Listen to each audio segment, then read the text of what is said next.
ಅತಿಥಿಗಳನ್ನು ಮಾತನಾಡಿಸುವಂಥ ಸಮಯ. ಮೊದಲಿಗೆ ಶಂಕರ್ ಶೆಟ್ಟರ ರಿಯಾಕ್ಷನ್ ತೆಗೆದುಕೊಳ್ತಾ ಇದ್ದೀನಿ. ಶಂಕರ್ ಶೆಟ್ಟರೆ, ಇನ್ನೇನು ಅನೌನ್ಸ್ ಆಗುತ್ತೆ ಡೇಟು? ಒಂಥರ ಮೂಡ್ ಸೆಟ್ ಆದಂಗೆ ಅನ್ನಿಸ್ತಾ ಇದೆ ಎಲ್ಲ ಸರ್ವೆಗಳು, ಜನ ಮಾತಾಡ್ತಾ ಇರುವಂಥ ರೀತಿ. ಅದರ್ ದೆನ್ ದಟ್ ಏನಾರು ಆಗುವ ಸಾಧ್ಯತೆಗಳು ಕಾಣಿಸ್ತಾ ಇದೆಯಾ?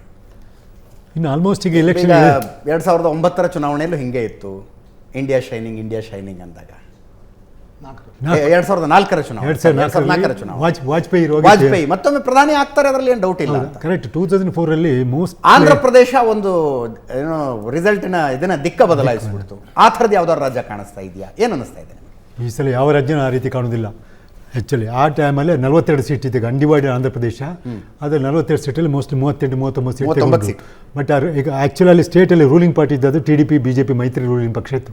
ಆ ಸಂದರ್ಭದಲ್ಲಿ ಕೂತ YSR ಅವರು ರಾಜ್ಯದಾದ್ಯಂತ ಪಾದಯಾತ್ರೆ ಮಾಡಿಕೊಂಡು ಚುನಾವಣೆಯನ್ನು 2 ಚುನಾವಣೆ ಅದಲ್ಲ, ಈವನ್ 2004 ಕಾಂಗ್ರೆಸ್ ಅಲ್ಲಿ UPA ಬರಲಿಕ್ಕೆ ಅವರೇ ಕಾರಣ, 2009 ಅವರೇ ಕಾರಣ. ಆ್ಯಕ್ಚುಲಿ ಹೈಯೆಸ್ಟ್ ಸೀಟ್ ಕೊಟ್ಟ state both the 2004 and 2009 YSR ಇವರೇ ಕೊಟ್ಟದ್ದು. ಆ್ಯಕ್ಚುಲಿ ಈ ಸಲದ ಯಾವುದೂ ಬರೀತಿಲ್ಲ. ಮೋಸ್ಟ್ಲಿ ಈಗೆಲ್ಲ ಸ್ವಲ್ಪ ಚುನಾವಣೆ ಸಮೀಕ್ಷೆಗಳು ಸ್ವಲ್ಪ ಪಕ್ಕ ಆಗ್ತಾ ಬರ್ತಾ ಉಂಟು. ಮೊದಲೊಂದು ಅಷ್ಟು ಪಕ್ಕ ಇರ್ತಿಲ್ಲ, ಇತ್ತೀಚಿನ ದಿನಗಳಲ್ಲಿ ಸ್ವಲ್ಪ ಪಕ್ಕ ಆಗ್ತದೆ. ಅದು ಈಸಿ ಟು ಏನು ಗೊತ್ತಾ, ಪ್ರಿಡಿಕ್ಟ್ ಮಾಡಲಿಕ್ಕೆ ಸುಲಭ ಇದು ಯಾವುದು ಪಾರ್ಲಿಮೆಂಟ್ ಎಲೆಕ್ಷನ್ದು. ಈಗ ಪಾರ್ಲಿಮೆಂಟ್ ಎಲೆಕ್ಷನಲ್ಲಿ UP ನಮಗೆ 80 ಬರ್ತದೆ ಅಂತೇಳಿ, 80 ಬರಲಿಲ್ಲಾದರೂ ಈ ಸಲ ಮೋಸ್ಟ್ಲಿ 75 ಕಮ್ಮಿ ಬರಲಿಕ್ಕಿಲ್ಲ. ಅವರು ಹೇಳುವಾಗ 80 ಬರ್ತದೆ, 75 ಬರಲಿಕ್ಕೆ. ಯಾಕೆ ಗೊತ್ತಾ, ಲಾಸ್ಟ್ ಟೈಮ್ ಅಂತ ಫಾರ್ಮಿಡೇಬಲ್ ಅಲಯನ್ಸ್ ಇತ್ತು ಮಾಯಾವತಿ ಮತ್ತು ಅಖಿಲೇಶ್ ಇದು, ಅಂದರೆ MOD ಕಾಂಬಿನೇಷನ್ ಇತ್ತಲ್ಲಿ, ಮುಸ್ಲಿಂ ಯಾದವ್ ದಲಿತ್ ಓಟು. ಈಗ D ಇಲ್ಲಾಗಿದೆ. ಅದು ಆ D ಓಟು ನ್ಯೂಟ್ರಲ್ ಆಗಿರೋ ಬದಲು ಕೂಡ ಅವ್ರು ನಿಂತರೆ ಸ್ವಲ್ಪ ಅದೀಗ ಜಾಸ್ತಿ BJPಗೆ ಶಿಫ್ಟ್ ಆಗಿಬಿಟ್ಟಿದೆ. ಯಾಕಂದರೆ ಅದು SP ಮತ್ತು ಅವರು ಡೆಡ್ ಅಗೇನ್ಸ್ಟ್ ಇದು BSP ಎರಡು ಪಾರ್ಟಿ. ಆ ಪಾರ್ಟಿಯಲ್ಲಿ ಯಾವುದೋ ಒಂದು ಅವರೊಳಗೆ ಒಂದು ಅಂಡರ್ಸ್ಟ್ಯಾಂಡಿಂಗ್ ಆಗಿತ್ತು ಮಾಯಾವತಿ ಮತ್ತು ಅಖಿಲೇಶ್. ನೋಡಪ್ಪ, ಎಲ್ಲಾದರೂ ವಿಪಕ್ಷಗಳ ಪ್ರೈಮ್ ಮಿನಿಸ್ಟರ್ ಮೆಜಾರಿಟಿ ಬಂದರೆ ನನ್ನನ್ನು ನೀನು ಪ್ರೈಮ್ ಮಿನಿಸ್ಟರ್ ಆಗಿ ಮಾಡಲಿಕ್ಕೆ ನನ್ನೇ ಸೂಚಿಸಬೇಕು, ನಾನು ನಿನ್ನನ್ನು ಚೀಫ್ ಮಿನಿಸ್ಟರ್ ಮಾಡ್ತೇನೆ ಅಂತ. ಯಾವಾಗ ಅಲ್ಲಿ ಮೆಜಾರಿಟಿ ಬರಲಿಲ್ಲ, ಸಂಜೆ ಮಧ್ಯಾಹ್ನ ಇಲೆಕ್ಷನ್ ಸಂಜೆ ಕೌಂಟ್ರಿಲ್ಲ, ಸಂಜೆ ಒಳಗೆ ಹೇಳಾಯಿತು, ಇಲ್ಲ ನಮ್ಮದು ಬ್ರೇಕ್ ಆಯ್ತು ಅಲಯನ್ಸ್ ಅಂತ ಹೇಳಿಬಿಟ್ರು. ಆ ಬ್ರೇಕ್ ಆದ ಅಲಯನ್ಸ್ ಇವತ್ತಾಗಲಿ ಈಗಲೂ ಪ್ರಯತ್ನ ಮಾಡ್ತಿದ್ದಾರೆ ಕಾಂಗ್ರೆಸ್ ಮತ್ತು SP ಅವರು. ಮತ್ತು ಆಕೆ ಬರೋದು, ಆಕೆ ಏನಂದರೆ ನಾನು ಸಿಂಗಲ್ ಪಾರ್ಟಿ ಹೋಗ್ತೇನೆ. ಅವ್ರಿಗೆ ಗೊತ್ತು ಅಸೆಂಬ್ಲಿಯಲ್ಲೇ ಒಂದು ಸೀಟು ಬಂದಿಲ್ಲ ಅವರಿಗೆ, ಸೊ ಇಲ್ಲೆಲ್ಲಿ ಬರ್ತಾರೆ. ಸೊ ಆ ರೀತಿ ದೊಡ್ಡ ಏನಾದರೂ ಬದಲಾವಣೆ ಆಗಿದ್ರೆ ದೊಡ್ಡ ಬದಲಾವಣೆ. ನೆಕ್ಸ್ಟ್ ಹೈಯೆಸ್ಟ್ ಸೀಟ್ ಇರೋದಲ್ಲಿ ಮಹಾರಾಷ್ಟ್ರದಲ್ಲಿ 48 ಸೀಟ್ ಇರೋದು, ಅಲ್ಲಿ 80. ಅಲ್ಲಿನೂ ಅಂಥದ್ದು ಕಾಣಿಲ್ಲ, ಅಲ್ಲಿನೇ BJP ಅಪ್ಪರ್ ಹ್ಯಾಂಡ್ ಕಾಣ್ತದೆ ಈಗ ಸದ್ಯ ಮಟ್ಟಿಗೆ. ಇನ್ನು ಸೀಟ್ ಅಲಯನ್ಸ್ ಯಾವ ರೀತಿ ಅಂತ ಮತ್ತೆ ವೆಸ್ಟ್ ಬೆಂಗಾಲ್ 42 ಇರೋದು, ಮತ್ತು ಬಿಹಾರ್ 40. ಇದು ಯಾವ ಸ್ಟೇಟಲ್ಲಿ ಸಹ ಅಂಥದ್ದು ಕಾಣುವ ಲಕ್ಷಣಗಳು ಯಾವುದಿಲ್ಲ. ದೊಡ್ಡ 1-2 ಸ್ಟೇಟ್ ಆದರೂ ಚೇಂಜ್ ಆಗಬೇಕು ಅದು ಆ್ಯಕ್ಚುಲಿ, ಅದು ಆಗೋ ಲಕ್ಷಣ. ಆ ದಿನ ಆ ಸಲ 2004 ಇವರು ವಾಜಪೇಯಿ ಅವರು ಯಾಕೆ ಸೋತಂದರೆ ಅಲ್ಲಿ ಅವ್ರದ್ದು ಹಿನಾಯ ಪರ್ಫಾರ್ಮೆನ್ಸ್ ಬಂತು UPಯಲ್ಲಿ. ಖಾಲಿ 10 ಸೀಟ್ ತಗೊಂಡು ಅನ್ಎಕ್ಸ್ಪೆಕ್ಟ್ಲಿ ಅವ್ರಿಗಿಂತ ಜಾಸ್ತಿ 15-16 ಸೀಟ್ ಕಾಂಗ್ರೆಸ್ನವ್ರು ತೊಗೊಂಡ್ಬಿಟ್ರು ಆ ಇಲೆಕ್ಷನಲ್ಲಿ. ಸೊ ಆ ರೀತಿಯ ಅನ್ಎಕ್ಸ್ಪೆಕ್ಟೆಡ್ ಬರುವ ಸಂದರ್ಭ ಬೇರೆ ಮಾತ್ರ. ಬಟ್ ಈ ಇಲೆಕ್ಷನಲ್ಲಿ ಆಲ್ಮೋಸ್ಟ್ ಟ್ರೆಂಡಿಗೆ ಸೆಟ್ ಆದಾಗ ಉಂಟು ಆ್ಯಕ್ಚುಲಿ. ಅದು ಎಗೇನ್ಸ್ಟ್ ಹೋಗ್ಲಿಕ್ಕೇನು ಭಾರಿ ಕಷ್ಟ. ಆಲ್ಮೋಸ್ಟ್ ಇಲೆಕ್ಷನ್ ಅಂತೇನೋ ತಪ್ಪು ಡಿಸಿಷನ್ ಗೌರ್ಮೆಂಟ್ಸ್, ಎಕ್ಸಿಸ್ಟಿಂಗ್ ಗೌರ್ಮೆಂಟ್ ಇನ್ನೂ ಅಂಥ ಡಿಸಿಷನ್ ಕೊಡೋ ಅವಕಾಶಗಳು ಏನಿಲ್ಲ. ಮತ್ತು ಇವರು ಏನಾದರೂ ಒಳ್ಳೆ ಒಂದು ಏನಾದರೂ ತಪ್ಪು ಹುಡ್ಕೊಂಡು ಬರಬೇಕು ಅಂತ ತಪ್ಪು ಹುಡ್ಕೊಂಡು ಬರುವ ಯಾವುದೂ ಲಕ್ಷಣಗಳು ಕಾಣೋದಿಲ್ಲ. ಸೊ ಆ ರೀತಿಯಾಗಿ ನೋಡುವಾಗ ಆಲ್ಮೋಸ್ಟ್ ಈಗ ಬಟ್ ಇವರೆಲ್ಲ ಈಗ 400 ಪಾರ್ ಅಂತ ಅದೆಲ್ಲ ಕಷ್ಟ, 400 ಪಾರ್ ಅದೆಲ್ಲ ಕಷ್ಟ. ಬಟ್ ಕುತೂಹಲ ಏನಕ್ಕೆ ಅವ್ರು 400 ನಮಗೇನು ಕುತೂಹಲ ಗೊತ್ತಾ, ಅಂತೂ ND ಅವರು ಮೆಜಾರಿಟಿ ಬರೋ ನಮ್ಮದಲ್ಲ, ಹೇಗೆ ಸಮೀಕ್ಷೆ ಪ್ರಕಾರ ಬರ್ತದೆ ಅಂತೇಳಿ ನಾವು ಅದನ್ನು ಆಲ್ಮೋಸ್ಟ್ ಒಪ್ಕೊಳ್ಬೋದು. ಫಿಗರ್ ಎಷ್ಟು ಅಂತ ಅವರಿಗೆ 400 ಕ್ರಾಸ್ ಆಗ್ತಾರಾ, ಅಥವಾ ಕಾಂಗ್ರೆಸ್ನವರು ಇದುವರೆಗೆ 2 ಎಲೆಕ್ಷನ್ ವಿಪಕ್ಷ ಪಕ್ಷನೇ ಆಗಲಿಲ್ಲ, ಒಂದು 54-55 ಸೀಟ್ ಬರಬೇಕು, ಅದು ಬಂದಿಲ್ಲ. ಈ 3ನೇ ಎಲೆಕ್ಷನ್ಲಾದರೂ ಅವ್ರು ಬರ್ತಾರಾ, ಇಷ್ಟೇ ಕುತೂಹಲ. ನಂಬರ್ ಮೇಲೆ ಮಾತ್ರ ಸುವೈ. ನೆಕ್ಸ್ಟ್ ಯಾವ ಗೌರ್ಮೆಂಟಕ್ಕೆ ಅಂತ ಕೇಳಿದ್ರೆ ನಿಮಗೂ ಎಲ್ಲರೂ ಒಂದೇ ಉತ್ತರ ಕೊಡ್ತಾರೆ ಅದಕ್ಕೆ. ಪ್ರಶಾಂತ್, ಸರ್ಪ್ರೈಸ್ ಎಲಿಮೆಂಟ್ಸ್ ಏನಾದ್ರು ಇರಬಹುದು ಅಂತ ಅನ್ಸುತ್ತೆ. ನಾನು ಸರ್ಪ್ರೈಸ್ ಅಂದರೆ ಕಾಂಗ್ರೆಸ್ ಮೆಜಾರಿಟಿ ಪಡೆದು ಬಿಡೋದು ಆ ಥರದ್ದು ಹೇಳ್ತಾ ಇಲ್ಲ. BJP ಸ್ವಂತ ಬಲದ ಮೇಲೆ ಬರದೆ ಮಿತ್ರ ಪಕ್ಷಗಳ ಮೇಲೆ ಡಿಪೆಂಡ್ ಆಗುವಂಥ ಸಿಚುವೇಶನ್ ಬರಬಹುದು. ಆ ಥರದ ಸರ್ಪ್ರೈಸ್ ಎಲಿಮೆಂಟ್ ಯಾವುದಾದ್ರು ಒಂದು ಅನ್ಎಕ್ಸ್ಪೆಕ್ಟೆಡ್ ಕಾರ್ನರಿಂದ ಬರಬಹುದು ಅನ್ನುವಂಥ ಸಿಚುವೇಶನ್ ಇದೆಯಾ? ನೋಡಿ, 2004 ಚುನಾವಣೆ 39 YSR ರೆಡ್ಡಿ ಗೆದ್ದದ್ದು ಒಂದು ಕಡೆ ಆದರೆ BJP 40 ಸೀಟನ್ನು ಕಳ್ಕೊಳ್ತು. ಯಾಕೆ ಕಳ್ಕೊಳ್ತು ಅಂತ ನೋಡಿದಾಗ ಅನೇಕ ರಾಜ್ಯಗಳಲ್ಲಿ, ಅದು UP ಸೇರಿದಂತೆ ಅನೇಕ ರಾಜ್ಯಗಳಲ್ಲಿ ಮೇಲ್ಗಡೆ ಹೇಗೂ ವಾಜಪೇಯಿ ಬರ್ತಾರೆ, ಆದರೆ ಈ ಸಂಸದನಿಗೆ ಪಾಠ ಕಲಿಸಬೇಕು ಅನ್ನೋದನ್ನು BJP ಮತದಾರರು ಪಾಠ ಕಲಿಸಿದ ಪರಿಣಾಮವಾಗಿ 182ರಲ್ಲಿದ್ದ BJP 140ಕ್ಕೆ ಬಂತು. ಅಂದರೆ 42 ಸೀಟ್ಗಳು ಕಳ್ಕೊಳ್ತು. ಕಾಂಗ್ರೆಸ್ 40 ಜಾಸ್ತಿ ಗಳಿಸ್ತು. ಆಂಧ್ರ ಪ್ರದೇಶದ ಕಾರಣದಿಂದಾಗಿ ಸಮೀಕರಣಗಳು ಬದಲಾದವು. ಈ ಬಾರಿ ಕೂಡ ನೀವು ನೋಡ್ತಾ ಇರಿ, ಅಂದರೆ ಒಂದು ಅಭ್ಯರ್ಥಿ ನಿಧಾನವಾಗಿ BJPಯಲ್ಲಿ ಲೋಕಸಭಾ ಚುನಾವಣೆಯಲ್ಲಿ ಗೌಣವಾಗ್ತಾ ಇದ್ದಾರೆ. ಯಾರ ಅಭ್ಯರ್ಥಿ ಅನ್ನೋದಕ್ಕಿಂತ ನರೇಂದ್ರ ಮೋದಿಗೆ ಒಂದು ಓಟ್ ಒತ್ತಬೇಕು ಅನ್ನೋದು BJP ಮತದಾರರಲ್ಲಿ ಹೆಚ್ಚು ಉತ್ಸುಕತೆ ಇದ್ದ ಹಾಗೆ ಕಾಣ್ತಾ ಇದೆ. ನನಗನ್ಸುತ್ತೆ ನೋಡಿ, ಒಂದು ಬಿಹಾರ, ಸ್ಟಿಲ್ ಮಹಾರಾಷ್ಟ್ರ ನನಗನ್ಸುತ್ತೆ ಸ್ಟಿಲ್ ಓಕೆ ಓಕೆ. ಸ್ವಲ್ಪ ಮಟ್ಟಿಗೆ ನೋಡಬೇಕಾಗತ್ತಾ ಆ ರಾಜ್ಯದಲ್ಲಿ. ರಾಜ್ಯ ಅವರ ಸಂಖ್ಯೆಗಳನ್ನು ಹೇಳ್ತೀನಿ ನಿಮಗೆ ಬೇಸ್. ಅಂದರೆ ನೀವು ಸರ್ವೆಗಳು ಏನೇ ಹೇಳಿದರೂ ಕೂಡ ಬಿಹಾರ, ಮಹಾರಾಷ್ಟ್ರ ಮತ್ತು ಕರ್ನಾಟಕ ಈ 3 ರಾಜ್ಯಗಳಲ್ಲಿ ಬಿ ಜೆ ಪಿ ಎಷ್ಟು ಕಳ್ಕೊಳ್ಳುತ್ತೆ ಹೋದ ಸಲಕ್ಕಿಂತ. ಈಗ ಮೊನ್ನೆ ಸುನಿಲ್ ಕನ್ನೂಗೋಲು 8 ಸೀಟನ್ನು ಕಾಂಗ್ರೆಸ್ಸಿಗೆ ನೀಡಿದರು. That is -8 for B J P, correct, ಅವ್ರ -7 ಫಾರ್ ಬಿ ಜೆ ಪಿ. 10 ಹೋದರೆ -10 ಫಾರ್ ಬಿ ಜೆ ಪಿ. ಮಹಾರಾಷ್ಟ್ರದಲ್ಲಿ ಕಳೆದ ಬಾರಿ 48ರಲ್ಲಿ 42 ಸೀಟ್ಗಳನ್ನು B J P Shiv Sena combination ತೆಗೆದುಕೊಂಡಿತ್ತು. ಒಂದು ವೇಳೆ ಅದು ರಿಪೀಟ್ ಆಗದೆ ಹೋದರೆ ಅದನ್ನು ನೀವು ಮೈನಸ್ ಲೆಕ್ಕದಲ್ಲಿಡಿ. ಬಿಹಾರ ಮೊನ್ನೆ ಅಂದರೆ ಈಗ ನಿತೀಶ್ ಕುಮಾರ್ ಬಿಟ್ಟು ಹೋದರೂ ಕೂಡ ಕಳೆದ ಬಾರಿಯ ವಿಧಾನಸಭಾ ಚುನಾವಣೆಯನ್ನು ನೀವು ತೆಗೆದುಕೊಂಡ್ರೆ ಲಾಲು ಪ್ರಸಾದ್ ಯಾದವ್ ಅವರ ಪಾರ್ಟಿ ಅಗೇನ್ ರಿವೈವ್ ಆಗ್ತಾ ಇದೆ under the Tejashwi Yadav. Maybe that is anti incumbency of Nitish Kumar also. ಅಲ್ಲಿ ಎಷ್ಟು ಸೀಟ್ಗಳನ್ನು ತೆಗೆದುಕೊಳ್ಳುತ್ತೆ ಅಂತಕ್ಕಂಥದ್ದು ಮುಖ್ಯ ಆಗುತ್ತೆ. ಬಟ್ ಬಿ ಜೆ ಪಿಯ ಅಡ್ವಾಂಟೇಜನ್ನು ನೋಡಿದಾಗ ಅಗೇನ್ ಉತ್ತರ ಪ್ರದೇಶ್ ನೋಡಿ, ಬಿ ಜೆ ಪಿಗೆ ಮೇಕ್ ಆರ್ ಬ್ರೇಕ್ ಇರೋದು ಉತ್ತರ ಪ್ರದೇಶದಿಂದ. ಯಾಕಂದರೆ ಉತ್ತರ ಪ್ರದೇಶದಲ್ಲಿ ಬಿ ಜೆ ಪಿ 60ರ ಮೇಲೆ ಸೀಟ್ಗಳಂತೆ, ಒಂದು ಸಲ 73, ಕಳೆದ ಬಾರಿ 62. ಬಿ ಜೆ ಪಿ ಇವತ್ತಿನ ಸರ್ವೆಗಳು ಏನು ಹೇಳ್ತಾ ಇವೆ, 75 ಸೀಟ್ಗಳನ್ನು ಅಂದರೆ +13. ನೀವು ಉಳಿದ ಕಡೆ ಎಲ್ಲೆಲ್ಲಿ ಕಡಿಮೆ ಆಗುತ್ತೆ ಅಲ್ಲಿ ಯು ಪಿ ಮೇಕಪ್ ಮಾಡುತ್ತೆ ಅಂತಕ್ಕಂಥದ್ದು. ಬಹುತೇಕ ಉತ್ತರ ಭಾರತದ ರಾಜ್ಯಗಳು ಅಂದರೆ ನೀವು ಪಂಜಾಬ್ ಅದನ್ನು ಹಿಡಿಯಲ್ಲ, ದಿಲ್ಲಿ, ಹರಿಯಾಣ ಸೇರಿದಂತೆ ಯು ಪಿ ಅವೆಲ್ಲವೂ ಮಧ್ಯಪ್ರದೇಶ್, ಛತ್ತೀಸ್ಗಢ, ರಾಜಸ್ಥಾನ್ ಆ್ಯಂಡ್ ಗುಜರಾತನ್ನು ನೀವು ಪಶ್ಚಿಮ ಆದರೂ ಕೂಡ ಒಂದು ವೇಳೆ ಉತ್ತರ ಆ ರಾಜ್ಯಗಳಲ್ಲಿ ಹಿಡಿದ್ರೆ ಅಲ್ಲಿ ಬಿ ಜೆ ಪಿಯ ಪರ್ಫಾರ್ಮೆನ್ಸ್ ಚೆನ್ನಾಗಿರುತ್ತೆ ಅಂತಕ್ಕಂಥದ್ದು ಹೇಳ್ತಾ ಇದೆ. ಆದರೆ ಬಿ ಜೆ ಪಿ ಏನು ಪ್ರಯತ್ನ ಮಾಡ್ತಾ ಇದೆ ಅದು ಎಲ್ಲವೂ ಕೂಡ ಪ್ರಯತ್ನವನ್ನು ಬಿಟ್ಟುಕೊಡ್ತಾ ಇಲ್ಲ. ನರೇಂದ್ರ ಮೋದಿ ಮತ್ತು ಅಮಿತ್ ಶಾ ಅವರ ಒಂದು ವಿಶೇಷತೆ ಅಂದರೆ ಅವರು ಕೊನೆ ಬಾಲ್ವರೆಗೂ ಮ್ಯಾಚ್ ಆಡ್ತಾರೆ. ಅದರ್ವೈಸ್ ಈಗ ಬಿ ಜೆ ಡಿ ಜೊತೆ ಮೈತ್ರಿ ಅವಶ್ಯಕತೆ ಇರಲಿಲ್ಲ. ಆದರೆ ಒಡಿಸ್ಸಾದಲ್ಲಿ ಅಷ್ಟು ಸೀಟ್ಗಳನ್ನು ಗೆಲ್ಲಬೇಕು ಅಂತಕ್ಕಂಥ ಬರ್ತದೆ. ಆಂಧ್ರ ಪ್ರದೇಶದಲ್ಲಿ ಯಾವಾಗ ಸರ್ವೆಗಳು ಜಗನ್ ರೆಡ್ಡಿ ಕಷ್ಟ ಇದೆ ಅಂತಕ್ಕಂಥ ತೋರಿಸ್ಲಿಕ್ಕೆ ಶುರುವಾದವು, ಚಂದ್ರಬಾಬು ನಾಯ್ಡುರನ್ನು 4 ತಿಂಗಳ ಹಿಂದೆ ಚಂದ್ರಬಾಬು ನಾಯ್ಡು ಬಂದಾಗ ಬಿ ಜೆ ಪಿ ಮಾತಾಡ್ಸಿರಲಿಲ್ಲ. ಈಗ ಏಕಾಏಕಿ ಚಂದ್ರಬಾಬು ನಾಯ್ಡು ಜೊತೆ ಮೈತ್ರಿಯನ್ನು ಮಾಡ್ಕೊಳ್ತಾ ಇದೆ. ಕರ್ನಾಟಕದಲ್ಲಿ ಜೆ ಡಿ ಎಸ್ ಜೊತೆ ಒಂದು ಟ್ಯಾಕ್ಟಿಕಲ್, ಜೆ ಡಿ ಎಸ್ ಮೇಲೇನು ಬಿ ಜೆ ಪಿಗೆ ಪ್ರೀತಿ ಇಲ್ಲ, ಆದರೆ ಕಾಂಗ್ರೆಸ್ಸನ್ನು ತಡಿಬೇಕು. ನೋಡಿ, ಕಳೆದ ಚುನಾವಣೆಯ ಫಲಿತಾಂಶದಿಂದ ಒಂದು ಸ್ಪಷ್ಟವಾಗಿ ಹೇಳ್ಬೋದು, ಹಳೆ ಮೈಸೂರಿನಲ್ಲಿ ಕಾಂಗ್ರೆಸ್ ತುಂಬ ಸೀಟ್ಗಳನ್ನು ಪಡೆಯುವ ಸಾಧ್ಯತೆ ಲೋಕಸಭೆಯಲ್ಲಿದೆ. ಆ ಕಾರಣದಿಂದ ಜೆ ಡಿ ಎಸ್ ಮತ್ತು ಬಿ ಜೆ ಪಿಯ ಮೈತ್ರಿಯಾಗಿದೆ. ಬಿಹಾರದಲ್ಲಿ ನಿತೀಶ್ ಕುಮಾರನ್ನು ಕರ್ಕೊಂಡು ಬಂದಿದ್ದು ಕೂಡ ಅದೇ ಕಾರಣದಿಂದ. ಬಿ ಜೆ ಪಿ ಏನು ಪ್ರಯತ್ನ ಮಾಡ್ತಾ ಇದೆ, ನಾವು 300ರ ಮೇಲೆ ಹೋಗೋದೇ ಮಿತ್ರ ಪಕ್ಷಗಳನ್ನು ಜೊತೆಗಿಟ್ಕೊಂಡು ಹೋದರೆ ನಾವು ಮ್ಯಾಕ್ಸಿಮೈಸ್ ಮಾಡ್ಬೋದು ಸೀಟು ಅಂತಕ್ಕಂಥ ಒಂದು ಪ್ರಯತ್ನವನ್ನು ಮಾಡ್ತಾ ಇದೆ. ನನಗನ್ಸುತ್ತೆ ನೋಡಿ ಅಜಿತ್, ಇದು ಇಡೀ ದೇಶದಲ್ಲಿ ಒಂದೇ ರೀತಿಯ ಫಲಿತಾಂಶ ನರೇಂದ್ರ ಮೋದಿ ಕಾರಣದಿಂದ ಬರುತ್ತೆ ಅಂತಕ್ಕಂಥದ್ದಿದೆ. ಆದರೆ ಕೆಲ ರಾಜ್ಯಗಳು ಅನ್ಎಕ್ಸ್ಪೆಕ್ಟೆಡ್ಲಿ, ಈಗ ನನಗನ್ಸುತ್ತೆ ನೋಡಿ, ರಾಮ ಮಂದಿರದ ಉದ್ಘಾಟನೆಯ ನಂತರ ಐ ಪರ್ಸ್ನಲಿ ಥಾಟ್ ಕರ್ನಾಟಕದಲ್ಲಿ ಬಿ ಜೆ ಪಿ 24-25ರವರೆಗೆ ಹೋಗುತ್ತಾ ಅನ್ನೋದ್ರ ಬಗ್ಗೆ ಒಂದು ನಾವು ಎಲ್ಲ ಕ್ಷೇತ್ರಗಳಲ್ಲಿ ಮಾತಾಡ್ತೀವಿ. ಬಟ್ ಕಳೆದ 10 ದಿನಗಳ ಬೆಳವಣಿಗೆಗಳನ್ನು ನೋಡಿದಾಗ ಬಿ ಜೆ ಪಿಯ ಸೀಟ್ಗಳು ಕರ್ನಾಟಕದಲ್ಲಿ ಕಡಿಮೆ ಆಗ್ತದೆ. ಸೊ ಈ ಕಡಿಮೆ ಜಾಸ್ತಿ ನೋಡಬೇಕಾಗತ್ತೆ. ಆದರೆ ದೊಡ್ಡ ಮಟ್ಟದ ಥ್ರೆಟ್ ಅಂದರೆ 280ಕ್ಕಿಂತ ಕಡಿಮೆ ಬರೋ ಥ್ರೆಟ್ ಕಾಂಗ್ರೆಸ್ ಇನ್ನೂ ಪೋಸ್ ಮಾಡಿದೆ ಅನ್ನಿಸ್ತಾ ಇಲ್ಲ. ಬಿ ಜೆ ಪಿ ಅದನ್ನು ಎದುರಿಸ್ತಾ ಇದೆ ಅನ್ನಿಸ್ತಾ ಇಲ್ಲ. That is advantage for B J P. Yes, Ramesh Babu ಅವರೇ, ಇದು ಹೆಂಗೆ ಅಂದರೆ ರಿಸಲ್ಟ್ ಡಿಸೈಡೆಡ್, ನಂಬರ್ ಗೊತ್ತಾಗೋದಷ್ಟೇ ಬಾಕಿ ಇದೆ ಅಂತ ಆ ಅರ್ಥದಲ್ಲಿ ಮಾತಾಡೋದಕ್ಕೆ ಶುರು ಮಾಡಿದ್ದಾರೆ. ವಿಪಕ್ಷಗಳಿಗೆ ಹೋಪ್ಸ್ ಅಂತ ಕಾಣಿಸ್ತಾ ಇರೋದು ಏನು, ಎಲ್ಲಿ? ಇಲ್ಲ, ಮೊದಲನೇದು ಭಾರತದ ಡೆಮಾಕ್ರಸಿಗೆ ತನ್ನದೇ ಆದ ಸೌಂದರ್ಯ ಇದೆ. It is called beauty of the democracy ಅಂತೇಳಿ. ನಾನು ಅಂದವನ್ನೆಲ್ಲ ಜಾಗ ತೋರಿಸಿರೋ ಉದಾಹರಣೆಗಳಿದ್ದಾವೆ. ಈಗ 1952ರಿಂದ ಇಲ್ಲಿವರೆಗೂ ಬಹುತೇಕ 18 ಪಾರ್ಲಿಮೆಂಟ್ ಚುನಾವಣೆಯನ್ನು ನಾವು ನೋಡಿದ್ದೇವೆ. 70ರ ದಶಕದವರೆಗೆ ಅಂದರೆ 51-52ರಲ್ಲಿ ಆದಂಥ ಮೊದಲನೇ ಪಾರ್ಲಿಮೆಂಟ್ ಚುನಾವಣೆಯಿಂದ 70ರ ದಶಕದವರೆಗೆ ಆದಂತಹ ಪಾರ್ಲಿಮೆಂಟ್ ಚುನಾವಣೆಗಳಲ್ಲಿ Congress party was the leading party. ಈ ದೇಶದಲ್ಲಿ ಯಾವ್ದಾದ್ರು 50% ವೋಟ್ ಕ್ರಾಸ್ ಮಾಡಿದರೆ ಅದು ಓನ್ಲಿ ದ ಕಾಂಗ್ರೆಸ್ ಪಾರ್ಟಿ. ಇವತ್ತಿನವರೆಗೂ ಬಿ ಜೆ ಪಿ ಆ ಸಂಖ್ಯೆ ಟಚ್ ಮಾಡೋಕ್ಕಾಗಿಲ್ಲ.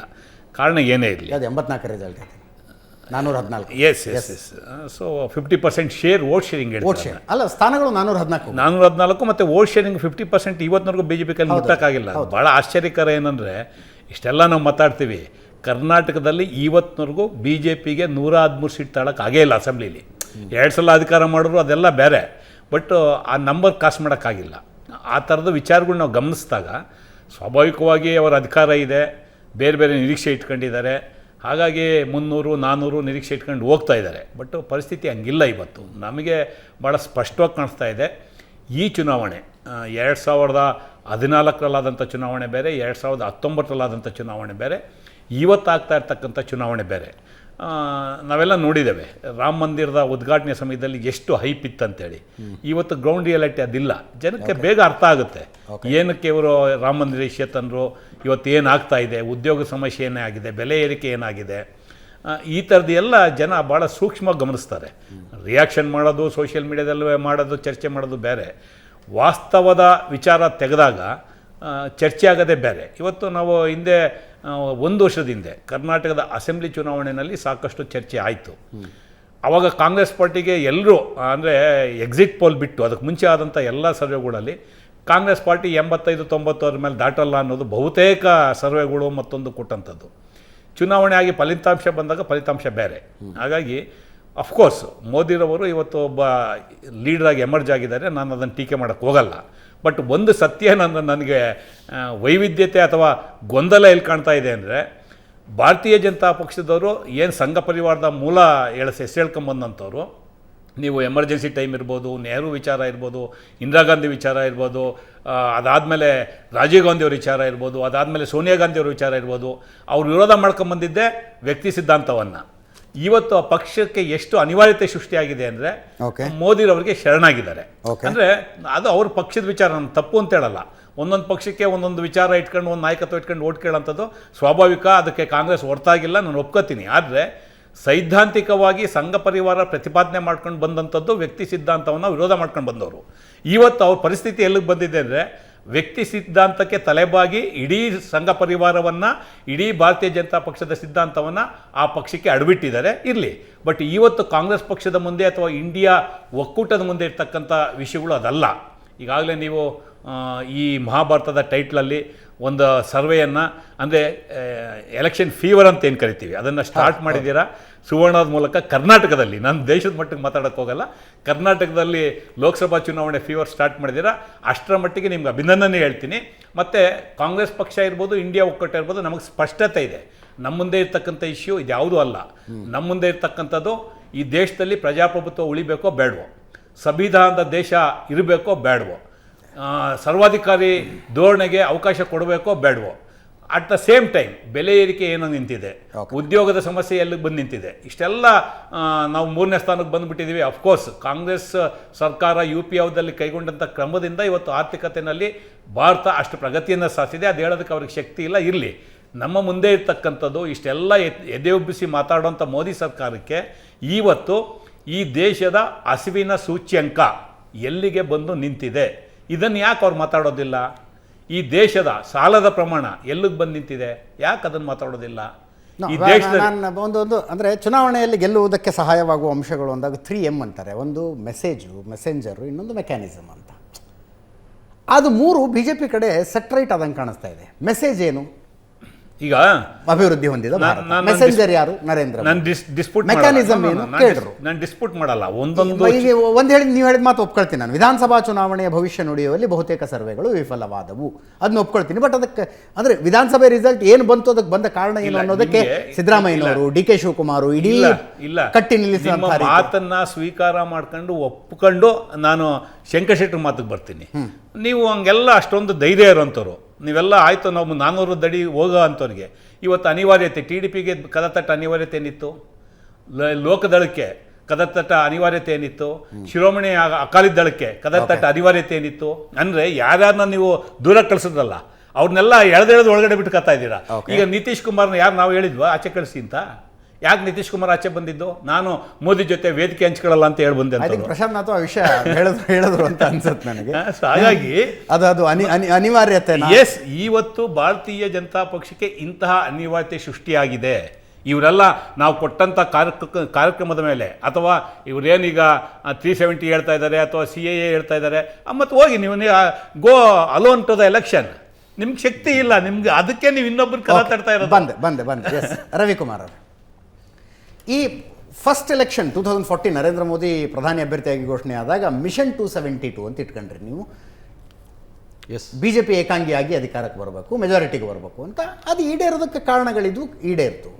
2019 ಚುನಾವಣೆಯಲ್ಲಿ ಅಬ್ಕಿ ಬಾರ್ 300 ಪಾರ್ ಅಂತ BJP ಏಕಾಂಗಿಯಾಗಿ 300 ದಾಟಬೇಕು ಅಂತ. 303. ಈ ಸಲ 370 ದಾಟಬೇಕು ಅಂತಿದ್ದೀರಿ. 370 ಸಂಖ್ಯೆಯನ್ನು ದಾಟಬೇಕು ಅಂದರೆ ಹಿಂದಿ ಬೆಲ್ಟ್ನಲ್ಲಿ BJP ಎಷ್ಟು ರೀಚ್ ಆಗಬೇಕು, ಆಪ್ಟಿಮಲ್ ಲೆವೆಲ್ಗೆ ರೀಚ್ ಆಗಿದೆ ಸರ್. ನೀವು ಹೆಚ್ಚುವರಿ ಸ್ಥಾನಗಳನ್ನು ಗಳಿಸಬೇಕಾಗಿರೋದೇ ದಕ್ಷಿಣದ ರಾಜ್ಯಗಳಲ್ಲಿ. ಯಾವ ರಾಜ್ಯದಲ್ಲಿ BJP ಪರ್ಫಾರ್ಮೆನ್ಸ್ ಏನು ಕನ್ಸಿಡರಬಲ್ ಆಗಿ ಜಾಸ್ತಿ ಆಗಿಬಿಡುತ್ತೆ ಅಂತ ಅನ್ಸುತ್ತೆ ನಿಮಗೆ? ಏನು ಆಂಧ್ರದಲ್ಲಿ ತುಂಬ ಸ್ಥಾನಗಳನ್ನು ಹೆಚ್ಚು ಗೆಲ್ತೀರಾ, ಕೇರಳದಲ್ಲಿ ಗೆಲ್ತೀರಾ, ತಮಿಳುನಾಡಿನಲ್ಲಿ ಹೆಂಗೆ 370ಗೆ ಬರೋ ನಿಲ್ಲಕ್ಕೆ ಸಾಧ್ಯ ಆಗುತ್ತೆ? ನೋಡಿ, ಇನ್ನು ಚುನಾವಣೆ ದಿನಾಂಕ ಘೋಷಣೆ ಆಗಬೇಕು. ನರೇಂದ್ರ ಮೋದಿಜಿಯವರು ಪ್ರವಾಸ ಮಾಡ್ತಾರೆ, ಅಮಿತ್ ಶಾ ಅವರು ಪ್ರವಾಸ ಮಾಡ್ತಾರೆ, ನಮ್ಮದೇ ಆಗಿರ್ತಕ್ಕಂಥ ದೊಡ್ಡ ಅಲಯನ್ಸ್ ಇದೆ. ಈಗ ನಿತೀಶ್ ಕುಮಾರ್, ಆಮೇಲೆ ಈಗ ಚಂದ್ರಬಾಬು ನಾಯ್ಡು, ಈ ಥರ ಯಾರ್ಯಾರು, ಮತ್ತು ಮಹಾರಾಷ್ಟ್ರದಲ್ಲಿ ಈಗ ಒಂದು ತಿಂಗಳ ಕೆಳಗಡೆ ಏನು ಪರಿಸ್ಥಿತಿ ಇವತ್ತು ಅದಿಲ್ಲ. ಇವತ್ತು ಮಹಾರಾಷ್ಟ್ರದಲ್ಲಿ ಭಾಳ ಒಳ್ಳೆ ಸೀಟ್ಗಳೇ ನಮಗೆ ಬರ್ತಾಯಿದೆ ಮಹಾರಾಷ್ಟ್ರದಲ್ಲಿ. ತೆಲಂಗಾಣದಲ್ಲಿ ಏನು MLA ಎಲೆಕ್ಷನ್ ಆಯಿತು, ಆಗ ಅವತ್ತಿನ ಪರಿಸ್ಥಿತಿ ಏನಿತ್ತು, ಇವತ್ತಿನ ಪರಿಸ್ಥಿತಿ ಬೇರೆನೇ ಇದೆ ತೆಲಂಗಾಣದಲ್ಲಿ. ಎಲ್ಲ ಪಕ್ಷಗಳು ಹಿಂಗೆ ಹೇಳ್ತೀನಿ. ಅಲ್ಲ, ಈಗ ಸರ್ವೆ ರಿಪೋರ್ಟ್ ರಾಜ್ಯದಲ್ಲಿ ನಮಗೆ ನೆಗೆಟಿವ್ ಆಗುತ್ತೆ ಅಂತ. ಹೋದ ಸರಿ ತೆಲಂಗಾಣದಲ್ಲಿ 4 ಸೀಟ್ ಗೆದ್ದಿದ್ವಿ. ಈ ಸಾರಿ ಅದ್ರ ಡಬಲ್ ಆಗ್ಬೋದು, 4 ಡಬಲ್. ಅದೇ ಥರ ನೀವೀಗ TDP ಜೊತೆನಲ್ಲಿ ನಮ್ದು ಅಲಯನ್ಸ್ ಆಗಿದೆ ಆಂಧ್ರ ಪ್ರದೇಶದಲ್ಲಿ.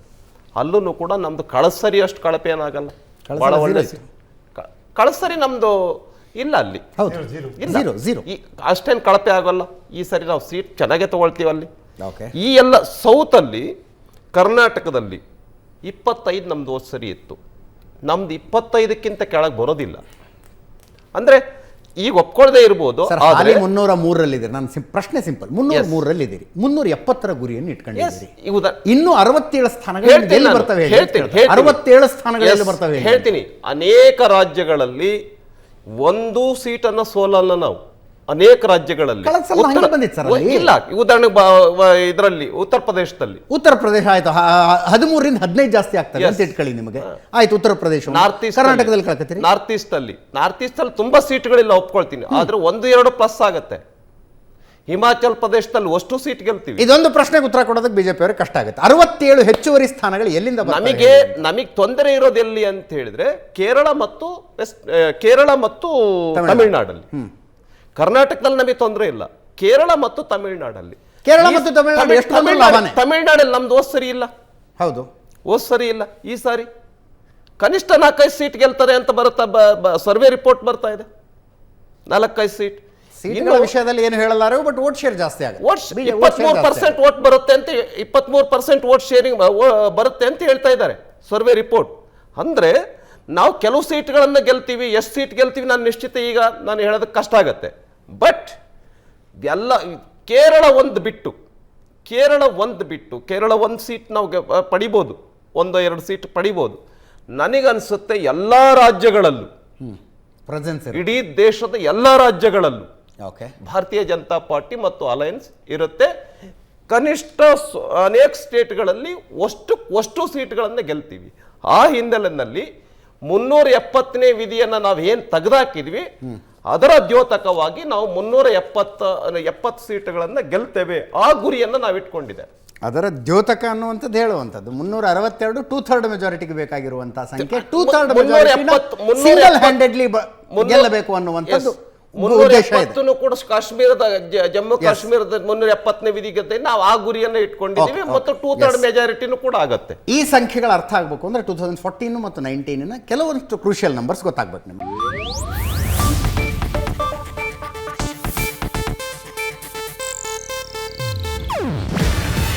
ಇದು ಏಷ್ಯಾನೆಟ್ ನ್ಯೂಸ್ ನೆಟ್ವರ್ಕ್ ಪ್ರಸ್ತುತಿ.